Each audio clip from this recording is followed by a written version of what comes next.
तुम अब तक चुप कैसे बैठी हो? तुम्हें मुझे कुछ सुनाना या बोलना नहीं है? मेरे पास कुछ है नहीं मैम आपको बोलने के लिए। मुझे पता ही नहीं मैं बोलूं क्या आपसे।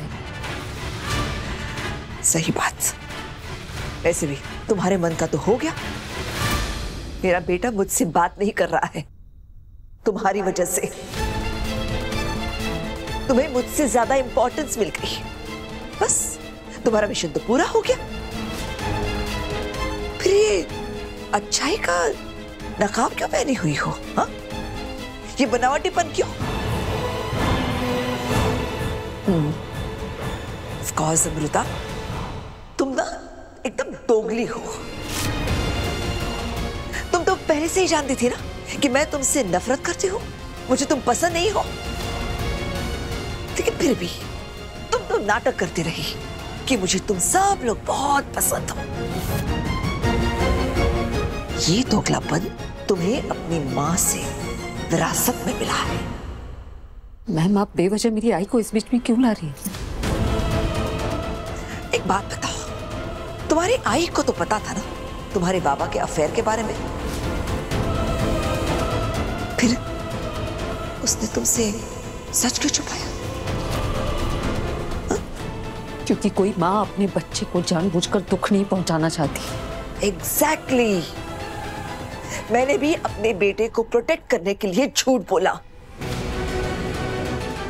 जैसे तुम्हारी आई ने तुमसे सच छुपाया, फिर तुमने उन्हें तो माफ कर दिया, लेकिन मेरे बेटे को मेरे खिलाफ भड़का दिया।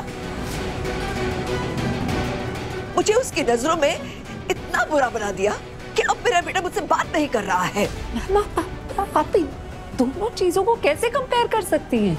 ऑफ कोर्स कर सकती हूँ, क्योंकि दोनों में माँ इन्वॉल्व है और दोनों माओं की नीयत साफ थी, अपने बच्चों की भलाई। फिर एक माँ सही और ये माँ गलत कैसे हुई? मैम अगर आपको लगता है प्रियंका को विराट सर की जिंदगी में वापस लाकर आपने कुछ गलत नहीं किया, तो आपको सही और गलत का फर्क ही नहीं पता है। मुझे समझ ही नहीं आ रहा कि जो मेरी आई ने किया उससे आप इस सब को कैसे जोड़ सकती हैं? क्यों नहीं जोड़ सकती? हाँ, तुम्हारी आई फैसला ले तो सही और मैं फैसला दूं तो गलत। ये सब ना मैम, इस सब का एहसास इंसान को खुद होना चाहिए।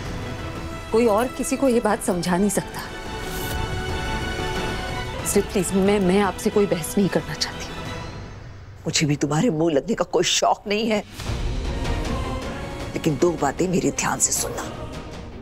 पहली, इस घर में रहने का शौक मत रखना, और दूसरी, मेरे बेटे के साथ की आदत मत पाल लेना गलती से भी, क्योंकि मेरा बेटा तो अपनी नाराजगी भूलकर अपनी मां के पास वापस आ जाएगा, लेकिन तुम्हें मैं इस घर में ज्यादा दिन टिकने नहीं दूंगी।